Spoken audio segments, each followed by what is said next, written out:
Hi மக்களே! இன்னைக்கான video எத பத்தி அப்டின்னா, மென்ஸ் மென்டல் ஹெல்த்த பத்தி. இந்த ஜூன் மந்த்தே வந்துட்டு மென்ஸ் மென்டல் ஹெல்த் மந்த்தா ரெகக்னைஸ் பண்ணி நெறைய பேர் பேசுறத நீங்க பார்த்துருப்பீங்க. அது என்னன்னு நீங்க கேட்கலாம். அண்ட் தெரியாதவங்க தெரிஞ்சுக்கங்க. June month is for men's mental health. And அது என்ன அப்டின்னா, மென்னோட மென்டல் ஹெல்த்த அவங்களோட எமோஷன்ஸ ஷேர் பண்ணணும் அப்டின்னு சொல்லிட்டு ஒரு ஸ்டார்ட் பண்ண ஒரு இனிஷியேட்டிவ்னு சொல்லலாம். ஸோ அதனால இந்த ஜூன் மந்த் ஃபுல்லாவே அந் அந்த அந்த பர்ட்டிகுலர் விஷயத்துக்காக டெடிகேட் பண்ணதுன்னு சொல்லலாம்.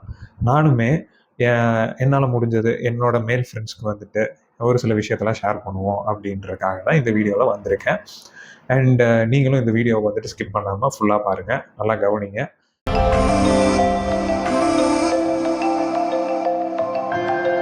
இந்த சொசைட்டியில் மென்னாலே எப்படி இருக்கணும்? ஓடணும், ஓடணும், ஓடிக்கிட்டே இருக்கணும். அவங்களுக்குன்னு ஏதோ ஒரு கமிட்மெண்ட்ஸ் இருக்கும். வீடு கட்டணும், கார் வாங்கணும், பைக் வாங்கணும், இல்லை அவங்க அம்மா அப்பாவை பார்த்துக்கணும் அப்படின்னு சொல்லிட்டு ஏகப்பட்ட கமிட்மெண்ட்ஸ் இருக்கும். அந்த கமிட்மெண்ட்ஸுக்காக ஓடிட்டு இருப்பாங்க. இந்த ஓடிட்டு இருக்க இதுலேயுமே அவங்களுக்கு வந்துட்டு ஏதாவது எந்த வலியாக இருந்தாலும் சரி, வேதனையாக இருந்தாலும் சரி, சோகமாக இருந்தாலும் சரி, அதை வெளிக்காட்டிக்கூடாது. வெளிக்காட்டினா உடனே நீ ஆம்பளடா, அதை எப்படி சொல்லலாம் அப்படின்னு சொல்லிட்டு ஆஃப் பண்ணிடுவாங்க. இல்லை அவனே போயிட்டு அழுகணும்னு நினச்சா கூட ஆம்பளை பசங்களாம் அழுகக்கூடாதுப்பா அப்படின்னு சொல்லி திரும்ப நம்மளை ஆஃப் பண்ணிடுவானுங்க. இப்படி என்ன ஆகுது அப்படின்னா, நம்மளோட எமோஷன்ஸை வந்து நம்ம எப்படி ஷேர் பண்ணுறது, இல்லை ஷேர் ஷேர் பண்ண முடியாத மாதிரியே நம்மளை வந்துட்டு இந்த சொசைட்டி கொண்டு வந்துட்டுன்னு தான் சொல்லலாம். ஆனால் யோசிச்சு பார்த்தீங்கன்னா, இந்த எமோஷன்ஸை நம்ம அடக்கி வைக்கிறனால தான் ஏகப்பட்ட பிரச்சனை வருதுன்னு யாருக்கா தெரியுமா? தெரியாது. கேட்டிங்கன்னு வைங்களேன், அவனோட ஒர்க்கே வந்து ஸ்ட்ரெஸ்ஸு தான், ஃபுல் ஸ்ட்ரெஸ்ஸாக இருக்கும். இல்லை அப்படின்னா அவன் ரொம்ப ஒரு மாதிரி டென்ஷனாகவே இருப்பான். அதனால தான் இப்படி ஆயிடுச்சு, அவன் லைஃப் இப்படி ஆயிடுச்சு அப்படின்னு சொல்லுவாங்க. ஆனால் கிடையவே கிடையாது. அவனோட எமோஷன்ஸ் வந்து யார்கிட்ட சொல்கிறது, எப்படி சொல்கிறதுனே தெரியாமல் அதை உள்ளே வச்சு வச்சு வச்சு கடைசியில் என்ன ஆயிடுது அப்படின்னா அவன் லைஃபே தொலைச்சிருப்பான். இதெல்லாம் என்ன பெருமையா அப்படின்னு கேட்டிங்கன்னா கிடையவே கிடையாது. இதெல்லாம் ஒரு சாபம். அந்த சாபம் வந்துட்டு நம்மளை விடாமல் துரத்திக்கிட்டு இருக்குன்னு தான் சொல்லணும். அண்ட் இது எல்லாமே மாறணும். இந்த மாறுறதுக்காக தான் இந்த ஜூன் மந்த்தை வந்துட்டு அவங்க மென்ஸ் மென்டல் ஹெல்த் மந்த்தை ரெகக்னைஸ் பண்ணி போயிட்டுருக்கு. அண்ட் இந்த மாற்றம்லாம் எங்கேருந்து வரணும் அப்படின்னா உங்ககிட்ட இருந்து தான் வரணும். நீங்கள் பார்க்குறீங்கல்ல, உங்ககிட்ட இருந்து தான் வரணும். அது எப்படிடா அப்படின்னு நீங்கள் கேட்பீங்க. அதை சொல்கிறதுக்கு தான் வந்திருக்கேன். இப்போது பேசிக்ஸ்லேருந்தே நம்ம ஸ்டார்ட் பண்ணுவோம். சரி, எக்ஸாம்பிள் நம்ம அப்பாங்களே எடுத்துக்கோங்களேன். ஃபேமிலிக்காகவோ இல்லை குழந்தைங்களுக்காகவோ ஓடிக்கிட்டே இருந்திருப்பாங்க. அதே தான் நம்மளும் ஏதோ ஒரு கமிட்மெண்ட், ஏதோ ஒரு கோல் இருக்கும், நம்ம அதுக்கு ஓடிக்கிட்டே இருப்போம். ஓடுங்க, தப்பு இல்லை. ஆனால் நான் என்ன சொல்ல வரேன் அப்படின்னா, அந்த கமிட்மெண்ட்டோ அந்த கோலோ ஓடிக்கிட்டே இருக்கப்போ நீங்கள் கொஞ்சம் பிரேக் எடுங்க. பாஸ் பண்ணி பிரேக் பண்ணி ஃபேமிலியோட டைம் ஸ்பெண்ட் பண்ணுறதா இருக்கட்டும், ரிலாக்ஸ் பண்ணுறதா இருக்கட்டும், வெளியே போயிட்டு வாங்க. அண்ட் உங்களுக்குன்னு ஒரு டைம் ஒதுக்குங்க. அப்போ தான் வந்து செல்ஃப் ரியலைசேஷன் வரும். நீங்கள் என்ன பண்ணிக்கிட்டு இருக்கீங்க, சரி இப்படி பண்ணலாமா, அப்படி பண்ணலாமா அப்படின்ற ஒரு மாதிரி ஐடியாஸ் கூட ஜென்ரேட் ஆகும். இந்த மாதிரியெல்லாம் வந்துட்டு டைமை ஒதுக்குங்க. கோல் எவ்வளோக்கு எவ்வளோ இம்பார்ட்டண்ட்டோ அதே மாதிரி நீங்கள் ஹெல்த்தியாக இருக்கிறது ரொம்ப ரொம்ப இம்பார்ட்டன்ட். ஏன்னா இப்போ அந்த கோலோ அந்த கமிட்மெண்ட்டோ அச்சீவ் பண்ணோம்னா நீங்கள் ஹெல்த்தியாக இருந்தால் தானே அச்சீவ் பண்ண முடியும். ஸோ அதனால் நீங்கள் ஹெல்த்தியாக இருக்க ஸ்டார்ட் ஆகணும். அதே மாதிரி ஹெல்த்தியாக இருந்தால் தான் அந்த கோலை நோக்கி நீங்கள் போகவே முடியும். ஹெல்த்தை ஃபோக்கஸ் பண்ணலன்னு வைங்களேன், அதுக்கப்புறம் டாட்டா பாய் பாய் தான் உங்களுக்கு. ஹெல்த்தி அப்படின்னா ஃபிசிக்கலாகவும் சரி, மென்டலாகவும் சரி, நீங்கள் ரெடி ஆகணும். அதுக்கு ஃபர்ஸ்ட் ஃபிசிக்கலில் இருந்தே ஸ்டார்ட் பண்ணணும். ஃபிசிக்கல்னால் வந்துட்டு ஃபுட் ஹேபிட்ஸ்லேருந்து, ஸ்லீப் சைக்கிள்லேருந்து, அப்புறம் உங்கள் பாடியை மூவ் பண்ணுறதா இருக்கட்டும், இந்த மாதிரி. ஃபுட் ஹேபிட்ஸ்னால் என்ன? நல்ல ஃபுட்ஸை தேடி தேடி சாப்பிடுங்க. இப்போ வந்துட்டு பார்ப்பீங்க, ஜங்க் ஃபுட்ஸுக்காக 3:00 நான் அங்கே போனேன், 4:00 அங்கே போய் தேடி சாப்பிட்டேன். அந்த எஃபர்ட்டை நீங்கள் நல்ல சாப்பாடுக்கும் அந்த எஃபர்ட்டை போடுங்க. நல்ல ஒரு டயட்டை அதை ஃபாலோ பண்ணுறப்போ ஒரு எஃபர்ட் போடுங்க. நல்லது தேடி சாப்பிட முடியல அப்படின்னா நீங்களே குக் பண்ண கற்றுக்குங்க. குக் பண்ணி சாப்பிட ஆரம்பிங்க. நெக்ஸ்ட்டு வந்துட்டு ஸ்லீப் சைக்கிள். கரெக்டாக தூங்கி கரெக்டாக எந்திரிச்சு ஒரு மாதிரி ரிலாக்ஸ்டாக ஒரு லைஃப்பை ஸ்டார்ட் ஒரு லைஃப் அந்த மாதிரி அப்படி பண்ணிக்கிங்க. நெக்ஸ்ட்டு வந்துட்டு மூவ் பண்ணுங்கள் பாடியை. It can be of any form of exercise. Gym பண்ணுறதா இருக்கட்டும், விளையாடுறதா இருக்கட்டும், உங்கள் ஃப்ரெண்ட்ஸோட ரன்னிங் போகிறதா இருக்கட்டும், சைக்கிளிங் போகிறதா இருக்கட்டும், பேட்மிண்டன் ஆடணும், என்ன ஃபார்ம் ஆஃப் எக்ஸசைஸ், வாக்கிங்காக இருக்கட்டும், ஜஸ்ட் சிம்பிளாக ஏதோ ஒன்று பண்ண ஸ்டார்ட் பண்ணுங்கள். ஸோ இந்த வீடியோ பார்த்துட்டு வந்துட்டு என் ஃப்ரெண்ட்ஸ் கூட என்னை கமெண்ட் செக்ஷனில் அடிக்கிறதுக்கு வாய்ப்பு இருக்குது. ஏன்னா நீயே 3-4 மந்த்ஸ் என்னடா பண்ணிட்டு இருக்கேன். ஏன்னா நானுமே வந்துட்டு அந்த கோல், அந்த கமிட்மெண்ட் அப்படின்னு இருந்து ஒரு சில விஷயத்தெல்லாம் சாக்ரிஃபைஸ் பண்ணிட்டேன். அப்போ தான் ரியலைஸ் பண்ணேன், அவ்வளோ அப்படி ஒன்றும் பண்ணணும்னு இல்லை, நானும் குட்டி குட்டி பிரேக்ஸ் எடுக்கணும், எனக்கு பிடிச்சதையும் பண்ணணும் அப்படின்றத ரியலைஸ் பண்ணிட்டேன். அது இந்த வீடியோவுமே ஒரு மாதிரி ரிமைண்டர் மாதிரி தான். சரி, அதனால தான் நான் உங்ககிட்டயே சொல்லுவோம், இதை ப்ரையாரிட்டைஸ் பண்ணுங்கள், ஹெல்த்தையும் ப்ரையாரிட்டைஸ் பண்ணுங்கள் அப்படின்ட்டு.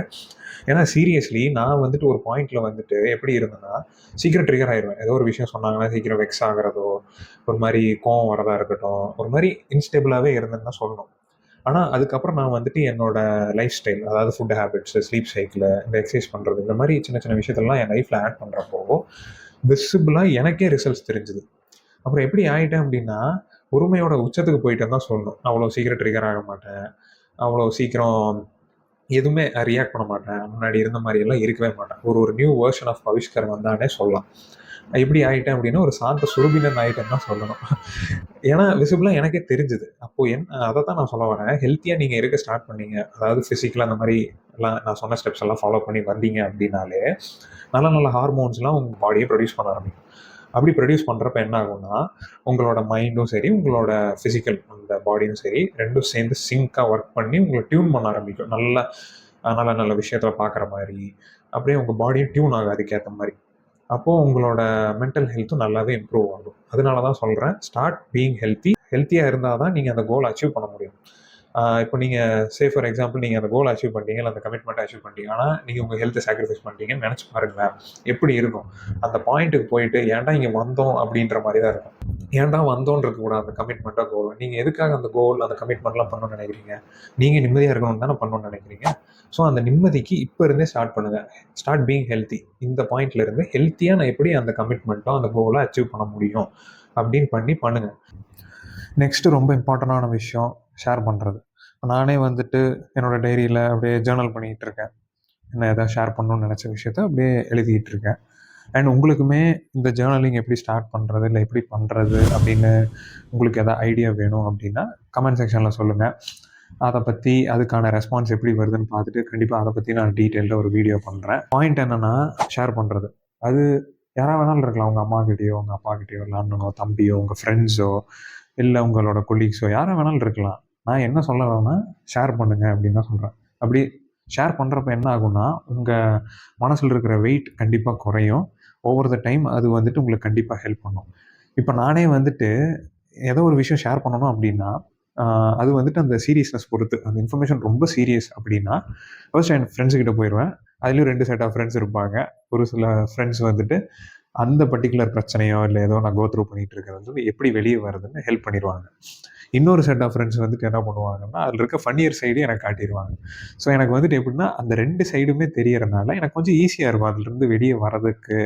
அதை அதை அதை நான் எப்படி கோ த்ரூ பண்ணுறதா இருக்கட்டும், அந்த ஃபேஸை நான் எப்படி கடந்து வர்றது, அது எல்லாமே எனக்கு புரிஞ்சிடும், ஈஸியாகவும் இருக்கும். இதே ரொம்ப இது சீரியஸான விஷயமா, இப்போ லெஸ் சீரியஸான விஷயமா இருந்தால் அம்மா, அப்பா, அது ஒரு க்ளோஸ் சர்க்கிள், அந்த மாதிரி சர்க்கிள்கிட்ட சொல்லிடுவேன். ஏன்னா நான் அந்த மாதிரி விஷயத்தெல்லாம் அவங்கக்கிட்ட சொல்லி அவங்கள ப்ரெஷர் பண்ண முடியாது. ஸோ அதுக்குன்னு நான் ஒரு set of group of people வச்சுருக்கேன்னே சொல்லலாம். சொல்லணும்னு நினைக்கிற விஷயத்த எங்கே சொல்லணுமோ அங்கே சொல்லிட்டு வந்துடுறது, அந்த மாதிரி. ஸோ அதுக்கு தான் நான் சொல்கிறேன், நீங்களும் ஷேர் பண்ண ஸ்டார்ட் பண்ணுங்கள் அப்படின்னு. ஏன்னா நானே பார்த்துருக்கேன், நிறைய பேர்த்த பார்த்துருக்கேன். என்னென்னா, அவங்க ஒரு கமிட்மெண்ட்டு, ஒரு கோலு அப்படின்னா அதை பற்றியே யோசிச்சு பண்ணிட்டு ஷேர் பண்ணுறதே மறந்துடுவாங்க. அவங்க என்ன நினச்சிக்குவாங்கன்னா, நம்ம போய் இந்த விஷயத்தெல்லாம் ஷேர் பண்ணால் அவங்க நம்மளை ஜட்ஜ் பண்ணிடுவாங்களோ, நம்ம அவ்வளோ ஒர்த் இல்லையோ அப்படின்னு நினச்சிருவாங்களோ அப்படின்னு நினச்சி அவங்க உள்ள மனசுக்குள்ளே போட்டு வச்சு அது கடைசியில் என்ன ஆயிரும்னா அவங்கள டேக் ஓவர் பண்ணிடும். எனக்குமே அப்படி தான் இருக்குது. ஒரு சில நாட்கள் முன்னாடிலாம், ஒரு சில வருஷங்கள் முன்னாடிலாம் அப்படி தான் இருப்பேன். இதெல்லாம் ஷேர் பண்ணால் நம்மளை யாராவது ஜட்ஜ் பண்ணிட்டாங்கன்னா என்ன பண்ணுறது, நம்மளாம் அவ்வளோ ஒர்த் இல்லையோ அப்படின்னு நினச்சிட்டு நான் என்ன பண்ணுவேன்னா உள்ளே வச்சுக்கிட்டே இருப்பேன். அது என்ன ஆயிரும்னா, ஒரு நாள் வந்துட்டு பெரிய அப்பா வந்து வச்சு விட்டு போயிடுவான். அப்படின்னா என்ன, உட்காந்து அழுகிறது தான். அப்படியே டேம் ஓப்பன் ஆகி தண்ணி மடமடன்னு வந்துடும். என்ன அறியாமலே வர ஆரம்பிச்சோம். அந்த மாதிரி ஸ்டேட்லலாம் இருந்தேன். பட் ஆனால் ஓவர் தி இயர்ஸ் நான் என்ன தெரிஞ்சுக்கிட்டேன்னா, ஷேர் பண்ணணும். நம்மளால் எவ்வளோ விஷயத்த தான் நம்ம மனசுக்குள்ளே போட்டு வச்சுக்க முடியும். அடுத்தவங்ககிட்ட சொன்னால் அந்த பாரம் கொஞ்சம் குறையும். குறையிறப்ப நம்மளுக்கும் ஒரு சில ஐடியாஸ்லாம் கிடைக்கும். இப்படி பண்ணலாம், அப்படி பண்ணியிருக்கலாம், அந்த மாதிரி ஒரு தெளிவும் கிடைக்கும். அதுக்கு தான் சொல்கிறேன், நீங்களும் அந்த லெவல் ஆஃப் அந்த பாயிண்ட் வரைக்கும் போயிடாதீங்க, அழுகுற வரைக்கும் போயிடாதீங்க. முடிஞ்ச அளவுக்கு எப்போ முடியுமோ ஷேர் பண்ணுங்கள். இல்லை இந்த மாதிரி ஜேர்னல் பண்ணணும்னு நினச்சிங்கனாலும் ஜேர்னல் பண்ணுங்கள். அப்படி தான் வந்துட்டு நம்ம இந்த ஃபேஸை கடந்து வரணும். ஏன்னா அழுகிறது தப்பு இல்லை, அதுக்குன்னு டெய்லி அழுகிறது வேற, எப்பயாவது அழுகிறது வேறல்ல. அதுக்கு தான் சொல்கிறேன், அந்த டெய்லி அழுகிறீங்கன்னா ஏதோ ப்ராப்ளம் இருக்குது கண்டிப்பாக உங்ககிட்ட. அதுதான் ஃபிக்ஸ் பண்ணுறதுக்கு ஷேர் பண்ணுங்கள். முன்னாடி சொன்ன மாதிரி ஹெல்த்தை பாருங்கள், அந்த மாதிரி டிப்ஸ் எல்லாம் சேர்த்து கொண்டு வரது. அதுக்கு தான் இவ்வளோ ஸ்ட்ரெஸ் பண்ணி சொல்கிறேன், ஷேர் பண்ணுங்கள். ஷேர் பண்ணி மாறாத விஷயமே கிடையாது. ஷேர் பண்ணிங்கன்னா எல்லாமே கண்டிப்பாக உங்களுக்கு அதிலிருந்து எப்படியாவது ஒரு சொல்யூஷன் வந்துடும். அந்த சொல்யூஷனை எடுத்துட்டு நீங்கள் திரும்ப ஃபாலோ பண்ணீங்கனாலே முடிஞ்சது. You will come out of it. இப்போவே உங்களுக்கு ஒரு டாஸ்க் கொடுக்குறேனே, நீங்கள் வந்து சொல்லணும்னு நினச்சிருப்பீங்க ஒரு விஷயத்த உங்களுக்கு பிடிச்சவங்ககிட்டயோ, நீங்கள் நம்பி ஒரு சிலர்கிட்ட சொல்லணும்னு நினச்சிருப்பீங்க, ஆனால் சொல்லாமலே இருந்திருப்பீங்க. அதை போட்டு உங்களை அழுத்திட்டு இருக்குன்னு வைங்க. இப்போ என்ன பண்ணுங்கன்னா, இந்த வீடியோ பாஸ் பண்ணிவிட்டு குடு குடு குடுன்னு ஓடி போய் அவங்கக்கிட்ட சொல்லிவிட்டு ஷேர் பண்ணிவிட்டு லைட் ஹார்ட்டோட வந்து இந்த வீடியோவை கண்டினியூ பண்ணுங்கள். ஏன்னா அந்த வீடியோ எங்கேயும் ஓடிட போகிறதில்ல. எனக்கு என்ன வேணும்னா, நீங்கள் லைட் ஹார்ட்டோட இந்த வீடியோவை கண்டினியூ பண்ணணும். அதுக்கு தான் இந்த டாஸ்க்கு. அடுத்து பார்க்குற உங்களுக்கு, இப்போது நான் லாஸ்ட் இதுலேயே ஒரு டாஸ்க் கொடுத்தேன். அந்த மாதிரி கொடுத்துமே ஒரு சிலர் போய் இப்போது ஷேர் பண்ணியிருப்பாங்களான்னு கேட்டால் பண்ணியிருக்க மாட்டாங்க. ஒரு சிலர் கண்டிப்பாக இப்போ நான் சொன்னால் மட்டும் என்ன எதாவது மாறிட போகுதா, இல்லை நான் சொல்கிறதெல்லாம் அவங்க என்ன கேட்கவா போகிறாங்க, கேர் பண்ணிக்கவா போகிறாங்க அப்படின்னு நினச்சிட்டு ஸ்டில் ஒரு சிலர் இருக்கலாம்.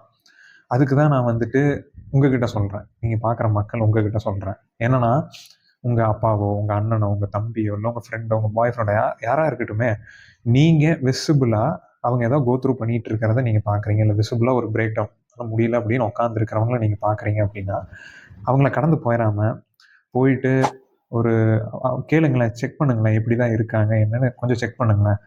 எல்லோரும் கடந்து போயிட்டு அப்புறம் எப்படி யார் தான் அவங்கள காப்பாற்றுறது? ஸோ நீங்கள் பார்க்குறீங்க அப்படின்னா கண்டிப்பாக போயிட்டு செக் பண்ணிவிட்டு வாங்க. அதுக்குன்னு நீங்கள் ஃபுல்லாக இருக்கணும்னு இல்லை. ஒரு 5 மினிட்ஸோ ஒரு 10 மினிட்ஸோ ஸ்பெண்ட் பண்ணால் கூட போதும். என்னடா என்னாச்சு, எப்படி இப்படியா, சரி ஓகே பார்த்துக்கலாம் அப்படின்னு சும்மா அப்படியே ஒரு தோள் மேலே கை போட்டுட்டு என்ன ஆயிருது பார்த்துக்கலாம், சரி பண்ணிடலாம் அப்படின்னு சொல்லிட்டு வாங்களேன்.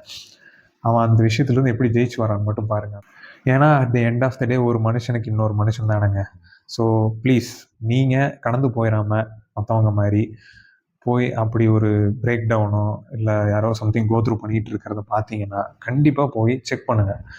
ஜஸ்ட் கேளுங்க, ஆர் யூ ஓகே, எப்படி இருக்கீங்க, ஆல் குட்டா அப்படின்னு கேளுங்க. இல்லை நீங்கள் இப்போ கேட்கணும்னு நினச்சவங்களே கேட்காம கடந்து வந்திருப்பீங்க. இப்போ போய் நீங்கள் கேட்குறனாலும் தப்பு இல்லை, போய் கேளுங்க. நான் நீங்கள் அப்படி பார்த்தனே என்னாச்சு, ஆல் குட்டா அப்படின்னு கூட கேட்கலாம். ஸோ போய் உங்களோட மக்களை நீங்கள் போய் செக் பண்ணுங்கள். இப்போ நானே வந்துட்டு ஒரு சிலரை செக் பண்ணணும், மந்த்லி செக்அப் பண்ணணும். ஸோ இந்த வீடியோ முடிச்சுட்டு நானும் போய் அவங்கள செக் பண்ணிட்டு எப்படி இருக்காங்க என்னென்னு தெரிஞ்சுக்கிட்டு ஆல் குட்டான்னு தெரிஞ்சுட்டு வரணும். நீங்களும் அதை பண்ணுங்கள். இதெல்லாம் தான் நான் இந்த வீடியோவில் ஷேர் பண்ணணும்னு நினச்ச விஷயங்கள். அண்டு நான் எல்லாத்தையும் ஷேர் பண்ணிட்டேன்னு நினைக்கிறேன். நீங்களும் இந்த வீடியோவில் நான் சொன்னதெல்லாம் உங்கள் லைஃப்பில் இம்ப்ளிமெண்ட் பண்ணுங்கள். பண்ணிவிட்டு உங்கள் தாட்ஸ் எல்லாம் கமெண்ட் செக்ஷனில் சொல்லுங்கள். இதெல்லாம் தான் பாஸ். இதெல்லாம் பண்ணி அண்ட் இதெல்லாம் நடந்தாலே men will be at safe place and இந்த உலகமும் ஒரு சேஃப் பிளேஸாக இருக்கும். பார்க்குற டியர் மென், நீங்கள் நினச்சதெல்லாம் கண்டிப்பாக நடக்கும். அண்டு கவலைப்படாதீங்க. உங்களோட பெஸ்ட்டை கொடுத்துட்டே இருங்க. டெய்லியும் வீடு வாங்கணும்னு நினைக்கிறீங்களா, கண்டிப்பாக வாங்குவீங்க. அம்மா அப்பாவை நல்லா பார்த்துக்கணும்னு நினைக்கிறீங்களா, கண்டிப்பாக பார்த்துக்குவீங்க. கார், பைக் இதெல்லாம் வாங்கணும், நல்ல ஒரு வெல் செட்டில்டான ஒரு லைஃப் லீட் பண்ணணும்னு நினைக்கிறீங்களா, கண்டிப்பாக நடக்கும். உங்களோட பெஸ்ட்டை கொடுத்துட்டே இருங்க டெய்லியும். அதே மாதிரி விட்டுறாதீங்க, எந்த இடத்துலையும் விட்டுறாதீங்க. உங்களோட பெஸ்ட்டை கொடுங்க. சரியா? சும்மா போட்டுட்டு ஃபீல் பண்ணிட்டுலாம் இருக்காதீங்க. கண்டிப்பாக நமக்கான ஒரு நல்ல டைம் வரும். அந்த நல்ல டைமை நல்லா கெட்டியாக பிடிச்சிக்குங்க. அது கூட்டிகிட்டு போகும் உங்களை. சரியா? இந்த மீன் டைம் உங்களோட ஹெல்த்தையும் நல்லா பார்த்துக்குங்க. ரொம்ப முக்கியம். மனசை நல்லா பார்த்துக்குங்க. அப்போ தான் வந்துட்டு எல்லாமே நல்லா தான் நடக்கும். அண்ட் உங்களை சுற்றி இருக்கவங்களையும் நல்லா பார்த்துக்குங்க. அவ்வளோதான், ஒன்றும் இல்லை. சரியா? பார்த்துக்கலாம் ப்ரோ, பார்த்துக்கலாம். ஓகே, வரட்டா? இன்னொரு வீடியோவில் மீட் பண்ணுவோம். This is Pavishka signing of.